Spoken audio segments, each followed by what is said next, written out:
name is Natalie Hinton, and I am your host for Education Chat, a podcast by students for students in the Inland Empire. In today's episode, I want to revisit a topic we have touched on in a previous season of Education Chat, which is highlighting the voices of student parents, also known as parent learners. Although it is typically an overlooked demographic in education, 1 in every 5 college students is a parent in California, which comes out to a total number of over 200,000. While I was not able to contact all 200,000 parent learners in California, we will be chatting with 2 of those parents today to promote awareness and get a glimpse into the daily life as someone focusing on their education while also raising children. Student parents are defined as individuals that are the primary caretakers of school-aged children while also pursuing a post-secondary degree. They are known for being some of the most resilient types of students, with them typically having higher GPAs than most people enrolled in higher education. Although they perform well in school, they must work tirelessly to balance their busy schedules to give themselves and their families a better life. I want to introduce you to Martine Zamudio, a student at CSU San Bernardino studying graphic design. Thank you so much for meeting with us today, Martine. Hi, Natalie. Oh, thank you for having me. It's a pleasure to be here. And Linda Hernandez, a student at Crafton Hills College studying business administration. Thank you so much for joining us, Linda. Thank you for having me. Not only are they students, but they are also fathers and mothers. So I know you a little bit. I got to meet you at Crafton Hills College in our communications class, and I know when I first met you there, you just had your twins, right? That's absolutely correct. I can't believe that's been a few years already. And thinking back, yeah, you met me, and that was my first semester at Crafton Hills after a long break from school. So yeah, it was awesome. I love that class. Yeah, so I obviously know you, but I would love for you to introduce yourself to our audience and also update me on what's been going on in your life. Tell us what you're currently studying and if you're involved with any outside activities right now. Okay, yeah, sure. So right now I'm a current undergraduate at California State University, San Bernardino. I'm currently studying graphic design. It's always been a passion of mine, so I decided to go that route. I'm also a father. I'm a father of 3, and that has comes with its own complexities. I'm sure that we'll talk about. I'm currently enrolled in the honors program at Cal State, and also I am a coach at Banning High School, and I'm also a coach at Crafton Hills High School as well for cross country and track and field.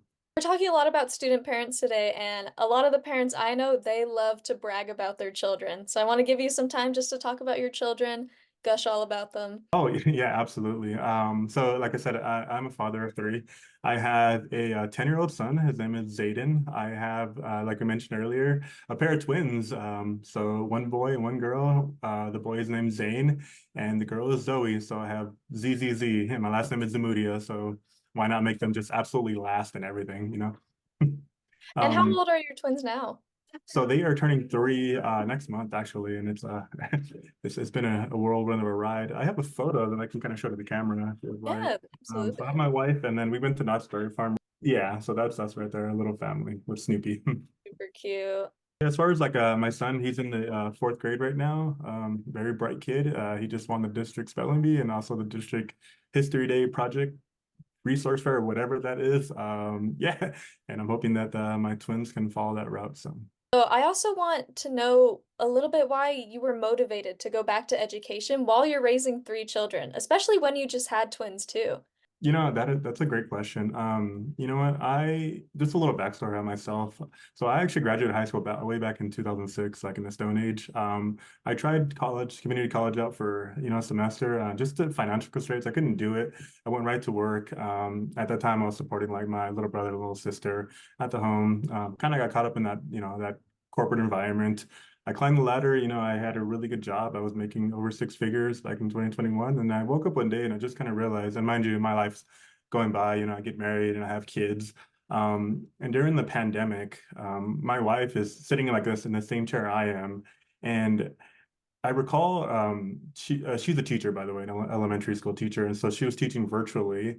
And I walked by one day and I noticed that I'd never actually seen her teach before, and this was like 6 months into the school year. And I kind of realized like I spend way too much time at work, that it just blew my mind that I never actually physically seen her teach, even though she was home. So I kind of realized that like, hey, I wanted to, one, work for myself. I wanted to, um, it's always been a dream of mine to get my degree. So I knew it was going to be a challenge. I knew I wanted to go back, so I saved up some money so that I can attend school. And then I enrolled. I left that job. I took one step forward, one giant leap, I guess we would say, because I have there's a mortgage and you have your kids' expenses and such. And yeah, I decided to go for it, and I never looked back because I think education is the most important thing, and also like the networking aspect. I'm starting to build a company, and I wouldn't have got that opportunity, or I'd still be stuck in that that 9 to 5 job if I didn't make that leap. So even though I did have kids, it's just another obstacle. I get there's challenges with raising another human being, but it's another obstacle that I feel like anybody can overcome. Yeah, your drive and willpower is something incredible, Martine, I gotta admit, because it's definitely difficult, but once you have that drive and you're in a place where like, I'm not going to be happy here for the rest of my life, just having the courage to make that jump and take that chance to try something new and go back to school after a while, like you said, 2006, and stepping back into that, that is really fascinating. And I know you have so much too as a track coach and with your younger kids and your older kid too, trying to attend school events and making sure they're potty trained and learning how to walk. And Yeah. I'd love to know, what does a typical day look like for you? Because I'm sure it's a lot different than a lot of students. Right. Being that that I'm a coach, I have my own business. I'm full time at the school. So I typically let's just say it's a Monday, Wednesday class because I do split my days at Cal State. Like I do hybrid. So like Monday, Wednesdays I'll be online, and then Tuesday, Thursdays physical on campus. So let's talk about like the Monday, Wednesdays. Yeah, I wake up at 5 o'clock and get ready for practice at 6. To run the practice for an hour and a half to 2. I'd have to make it home by 8 o'clock so that my wife can go to work. She leaves at 8. At that time, we're playing, the high five. I'm in. The babies are usually waking up that time, so I get them ready, get them dressed, and then what I do personally is I make sure I cook and I have them in their high chairs, and then kind of put the TV show, something to distract them while I log into one of my classes, and that's usually something that really works for me. Right after that class, I have kind of a free break, and I'll do like some admin for my business, answer emails, check invoices, things of that nature. Then I have another class, and kind of the cycle just repeats itself until like around 4 or 5 when my wife gets home. And then again, we're doing that high five, like, okay, now you have the kids. And then I can physically start like some of my other work. And also have time to squeeze my homework in there, So like I mentioned earlier, it's tough because you're just like, hey man, like when do you sleep? And I get that question a lot, and it's just like, yeah, some days I do sleep like the weekends, but a lot of days you just have to be like hyper focused and hyper organized, or else you could lose the battle. Yeah, you definitely make every single hour in the day count. And I really love to see the teamwork between you and your wife taking care of the children while also pursuing both of the things that you love. And can I ask, has your wife been a school teacher for a while? She's been teaching since about 3 years now, I'll say. Yeah, so it seems like you both have kind of had the same like outlook at the same time where it's like, I feel like we should be doing something new and something different. Yeah, absolutely. And just kind of she was almost in the same boat where she got another job. She had graduated from Cal State in 2012 or so, but she didn't get her credential until like 4 or 5 years ago, because it takes a lot. Like you have to be full time there. When you do your student teaching, it's a Monday through Friday, and I know a lot of people are put off by that. But yeah, at that time, I was making, a decent enough income where I could support all the bills. So while she did that, and then now we're kind of like swapping places. So. And is there any strategies that you have been using to try and manage your time as a student parent? For me, I kind of touched on it earlier. You just have to be hyper organized, and you have to plan everything. And again, kids are their net is never going to go to plan. It's always going to be, but you just have to have that structure because somebody's going to get sick, or while you're on that Zoom call, right? The baby's going to be crying or needs something or needs this attention. I would just say that every little thing, even like your leisure time, needs to be planned. And it's for the bigger picture though. Like most people, like for the parents out there, you're going to school obviously, to get to better yourself and to provide better for your family.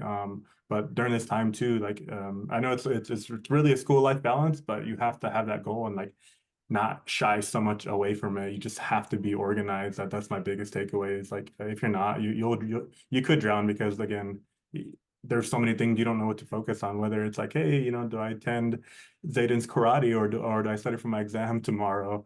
So there's things that you just really have to manage. Yeah, I bet there's a lot you have to manage too, and a lot of things you can have like set right at the time. Like you're gonna have a meeting at 4 o'clock, or maybe you're trying to get the baby down to bed at 8, but ends up going to sleep at 3 a.m. So I Yeah. really want to know, is there a particular challenge you have faced as a student parent, and can you tell us how you overcame that?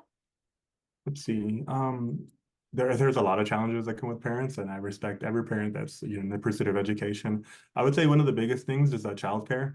I'm blessed that I have friends and family that can help me here and there, and I have some structure, but it's not perfect. There's days where I'll ask my mom to watch the twins, but she gets sick, and then it's like, what do you do in that instance?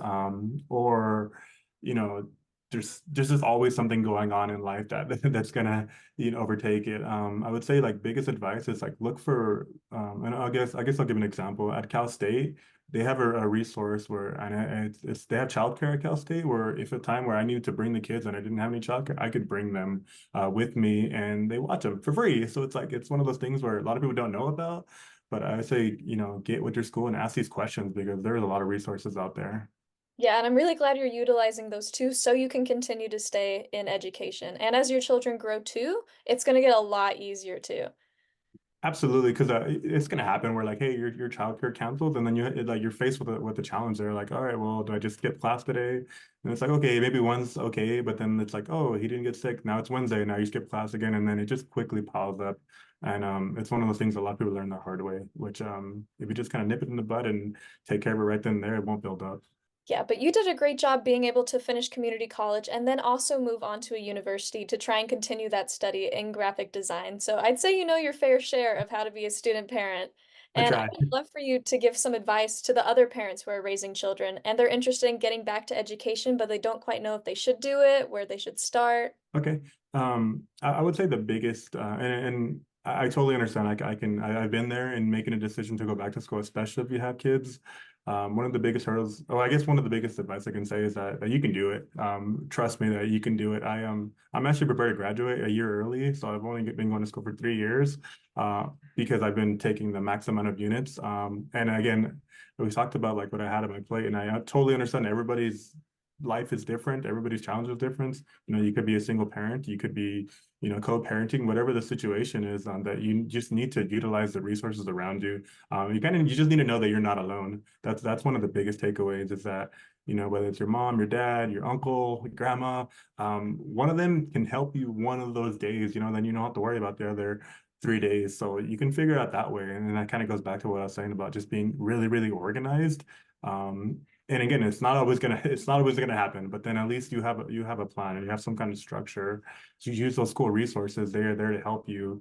Even at Cal State and I believe Crafton too, they have they have like food fairs. So if it's something where like your children need food or milk or eggs, it's nothing to be ashamed of. Go in there and most of these things are free.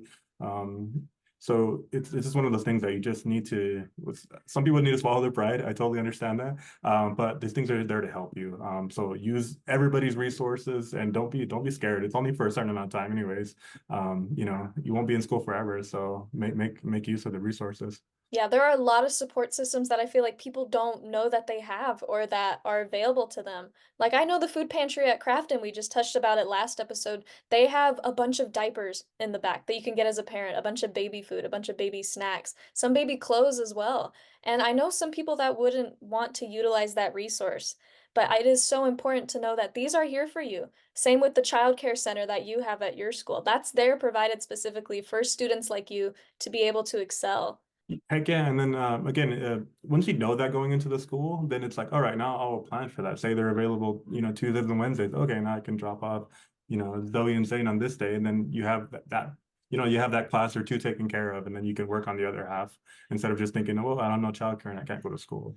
And looking towards the future, your future seems to be very bright. You have a lot of goals in mind. And I would love to know what are your aspirations, both academically and personally?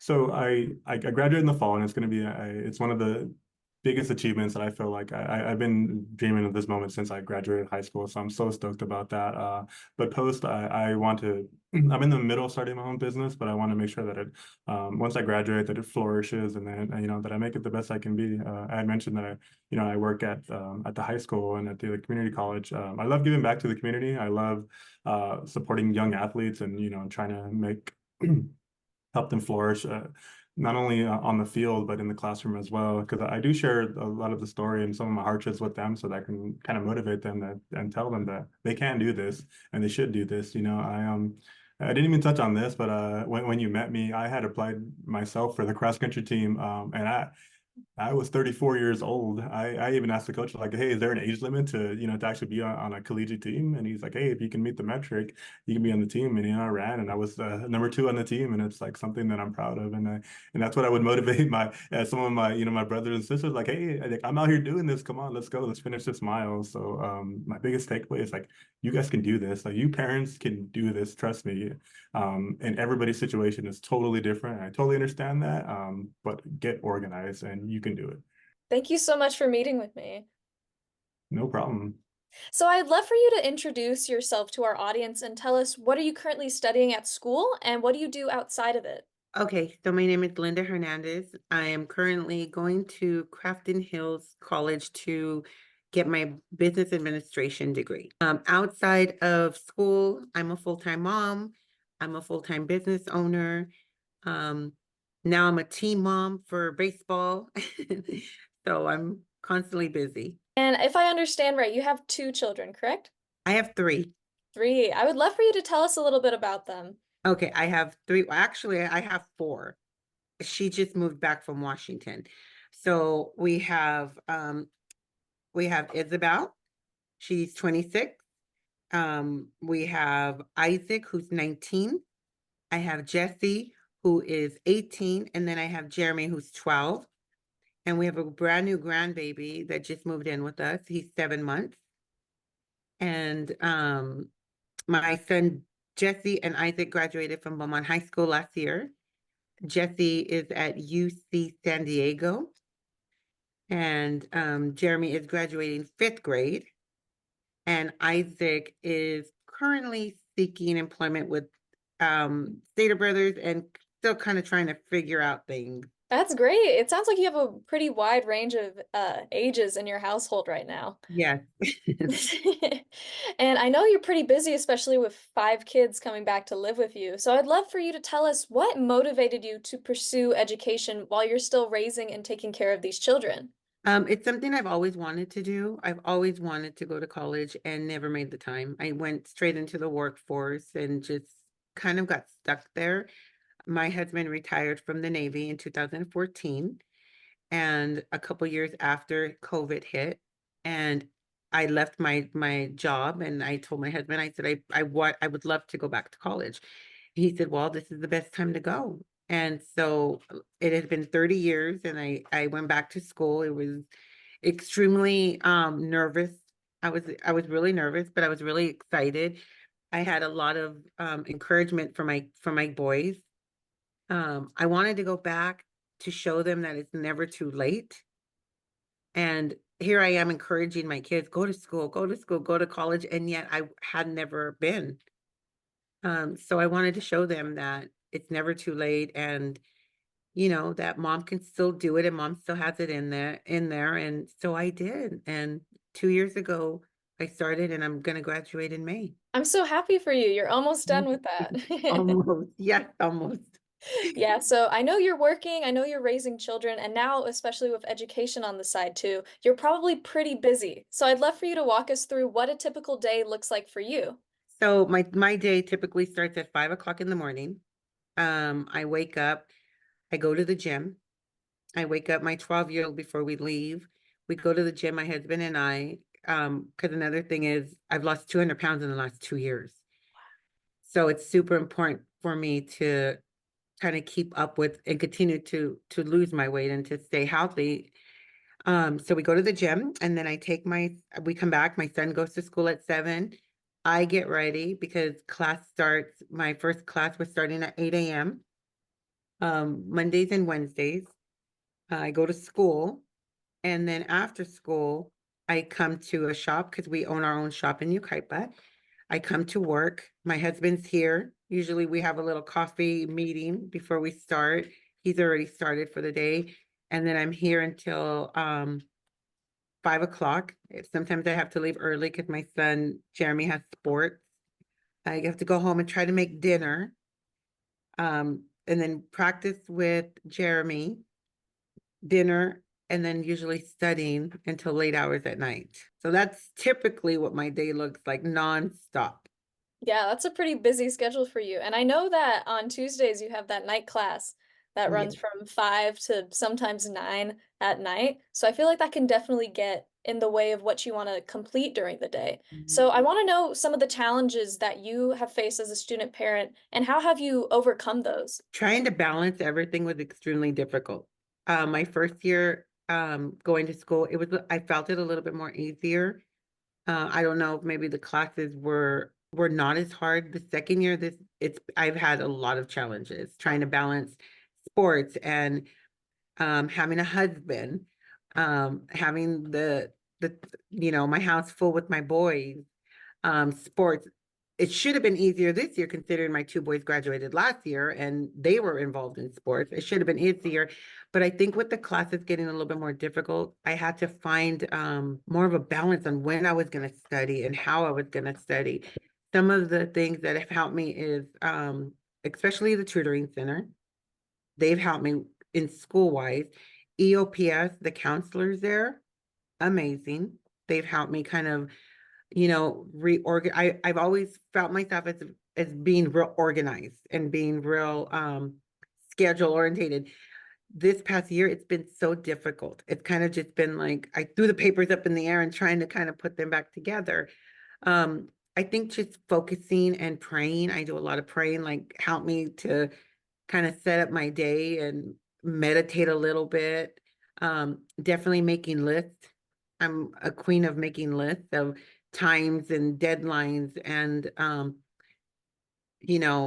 baseball practice and making sure I feed my husband and doing all these things. But I have great support from my husband. He takes care of all the bills and takes care of all the house stuff, so I don't have to worry about any of that.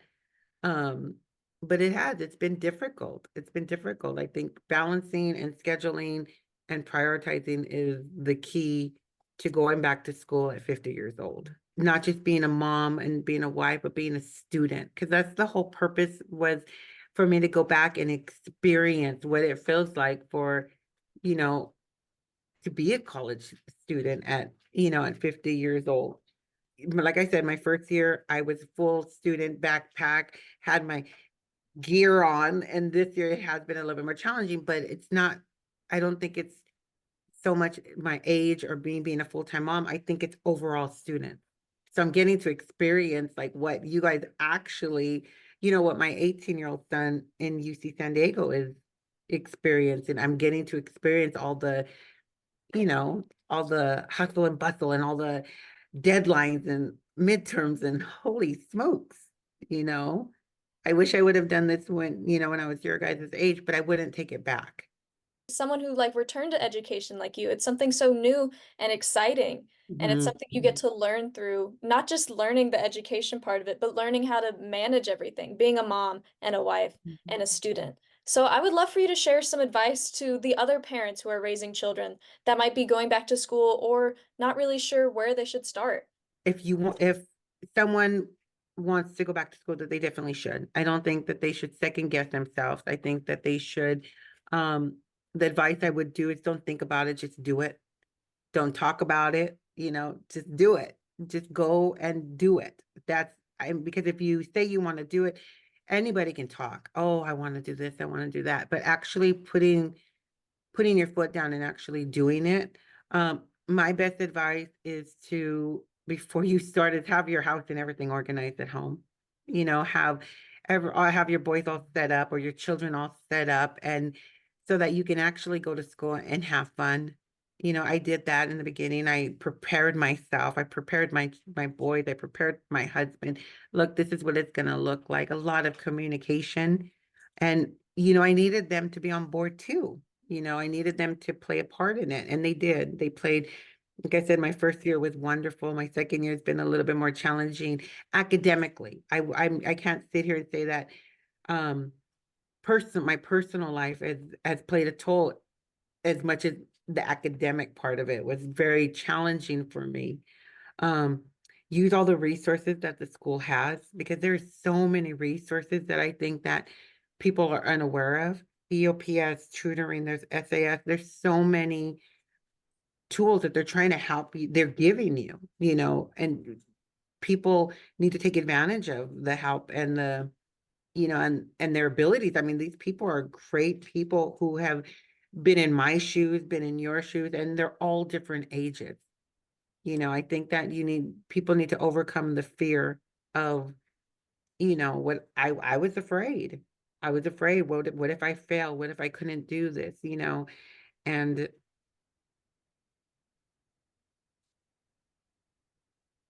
Okay. and I'm doing it. I'm doing it, you know, and I did it in 2 years. Everyone told me you could take your time. What are you rushing for? I wanted to prove myself I can do it in 2 years, and to show my boys and to show my grandbaby who now lives with me that, anybody can do it.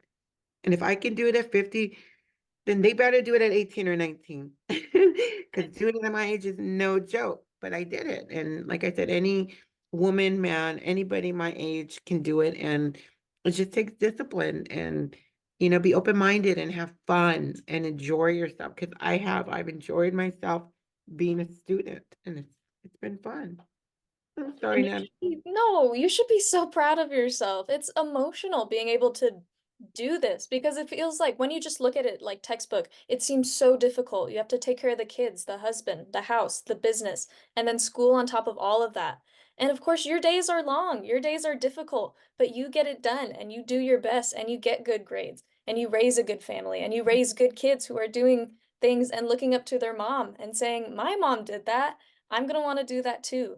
So you are such an inspiration in your household and for students everywhere. Because even though I'm young, I started school right out of high school. Seeing someone like you makes me motivated for when I get older, that learning never really stops, no matter what your age is. So take all the time you need. Be so proud of yourself. Thank you. And I know your future's pretty bright because this is your last semester at a community college. And I wanted to ask, what are your aspirations moving forward when you finish school, both maybe academically and personally?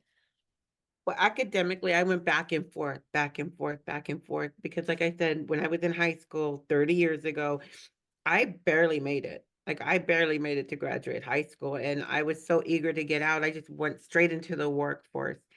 And now that I've experienced college, part of me wanted to continue on, because I've enjoyed myself so much. But at this point, I decided not to. We have this business that we started, like I said, in 2015, and it's so much fun, and I've missed it. And so having to do like my homework here at the office, and I think what I want to do is just take everything that I've learned from my business degree and just utilize it in the business. I've learned so much that I never thought that I could bring what I'm bringing to our business. Like we own our own business, and I've always had to run businesses for people. That was my 20 years. I've done district manager. I've opened several different stores. I've been in the whole retail world. And now we own this and we can do whatever we want with it. And so everything that I learned from school, I'm just going to pour into our business. So that is my goal. And my husband said too, he's like, maybe in 5 years we'll both go back, because he has his associates too in graphic design. And he's like, maybe we'll both go back and, get our bachelors, and then maybe we'll retire and keep going to school, until we get our masters. We'll both be 80 graduating. But I mean, it's definitely available to me. It's available to him. And we never want to stop learning. We don't. We want to keep learning. I mean, like I said, he retired in 2014 from the Navy, and he learned how to graphic design, we're wrapping vehicles, we're doing things that we never thought that we would do. And, we're both in our 50s. And so, yeah, we're never going to stop learning. I'm never going to stop, you know, educating myself and just trying to be a better woman and a better mom and a better, just a better person. I just want to keep giving back as long as I can and keep learning and keep sharing. I'm very social. So, you know, I'm everything I learn, I constantly like tell the boys, or I tell anybody that'll listen, like, go to school, do this, be happy, you only live once. So that's why not make the most out of it. Exactly, yeah. And there's so many days where I come home from school too, and I just want to tell people what I learned today and like the Yeah. fun facts because sometimes teachers just drop really cool things and you're like, whoa, I had no idea about that. And then especially with your business degree, you're learning something that is so applicable to what you're doing now. And it's definitely going to make your business grow and prosper in the future using what you know now. And I'm so glad you're still open to going back to education after you get this associate's degree and saying like a master's too, that is super impressive. Right. It's never too late. And it was so much fun. Like these last 2 years. Oh my gosh. I remember coming home saying, oh my gosh, I made a friend today. Or oh my gosh, my back and even when I started this second year, I said, oh my gosh, I need a new backpack. I mean, it was just super exciting. I met such wonderful, encouraging, welcoming people that it's just, like I said, it just changed my whole life. I'm Changed so my whole life. happy for you. Thank you, Natalie. And I You've want to been thank you wonderful. so much for joining me today. Oh, you're welcome. Thank you for having me. Is there anything else you'd like to say? No, I just wish you all the luck in the world. You're Thank you so amazing. much. I want to give another big thank you to Martine and Linda for allowing themselves to open up and share their journeys as a parent learner. They're both on the verge of finishing their current education goals, and it couldn't have been possible without their utmost dedication, time management, and utilization of the resources provided for them. Linda mentioned how the EOPS program, which stands for Extended Opportunity Programs and Services, helped her greatly in getting her associate's degree. It is a specialized program to make sure students that are disadvantaged by social, economic, or educational barriers are able to get the resources they need to succeed in college, which can include personal counseling, tutoring, financial aid, childcare, and much more that can help out a parent learner. This program can be found at any community college in California, and a majority of universities have programs similar in nature. Martine contributed a lot of his success as a student parent to the child care center on his school campus. The majority of Inland Empire colleges have these centers on their campuses that are dedicated solely to supervising the children being raised by their student body. It also allows their school's child development students to become educated on the art of working with children through maintaining appropriate curriculum, serving nutritious food, and other daily responsibilities. Although 1 in 5 students in California may be a parent, there are not many state policies in place that are dedicated to supporting this large population. But things are slowly changing for the better. California Law AB 2881 was established in 2023, and it removes barriers to academic success by allowing student parents to have priority registration. This allows parents with busy schedules to get exactly the classes they need, and it makes them more likely to finish their educational goals. As long as we continue to advocate, assist, and support the parent learners around us, we can allow them to pursue their dreams. Thank you so much for watching this inspiring episode of Education Chat, and I hope to chat with you again soon.